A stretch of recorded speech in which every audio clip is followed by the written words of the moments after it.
Hello everyone. In this video I'll be explaining on the application or uses of negative staining.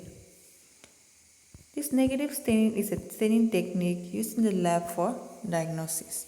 Here the main purpose of this negative staining is to study the morphological shape, size and arrangement of the bacterial cells that is difficult to stain.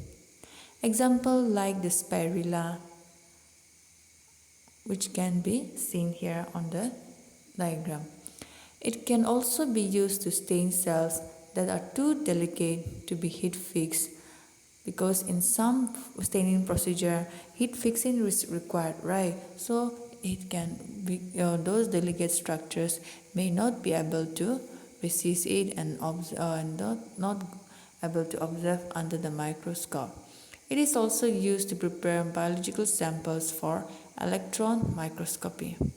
And then it is used to view bacteria or bacterial flagella, all those thin structures, and then bacterial biological membrane structures and proteins or protein aggregates, which all have a low electron scattering power in this technique. The background is stained, leaving the actual specimen untouched and thus visible. So this negative staining can also be used to observe structures like capsule. A capsule is an outer covering which covers the bacteria, and then this is formed by the secretion produced by the bacteria on the surface. And when this secretion is in loose form, they are called as slime layer. But when these secretions are in a definite shape and or structures surrounding the bacteria, then they are called as capsule, which has a virulence factor.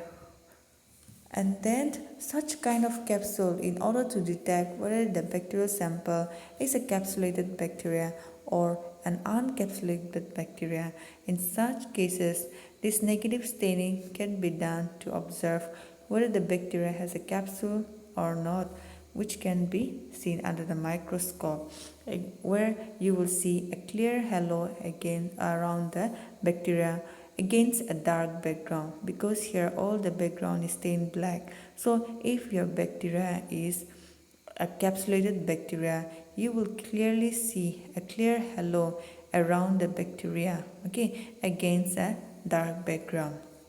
Here, as you can see on the diagram, the cocci on the first diagram, here you can see cocci, all those small bacteria which are spherical in shape called cocci can be seen against a dark background, well seen. And then it can also be used to observe those bacilli against a dark background. This is more well seen. And then it can also be used to observe very thin structures of bacteria like the which are in spiral form called spirillum or spirochetes. All these can be observed, which is too thin, cannot be seen by ordinary stain. But here in negative staining, the bacteria is seen clearly against a dark background. So this is the application or uses of Gram staining, which can be mainly used for observation of capsulated bacteria.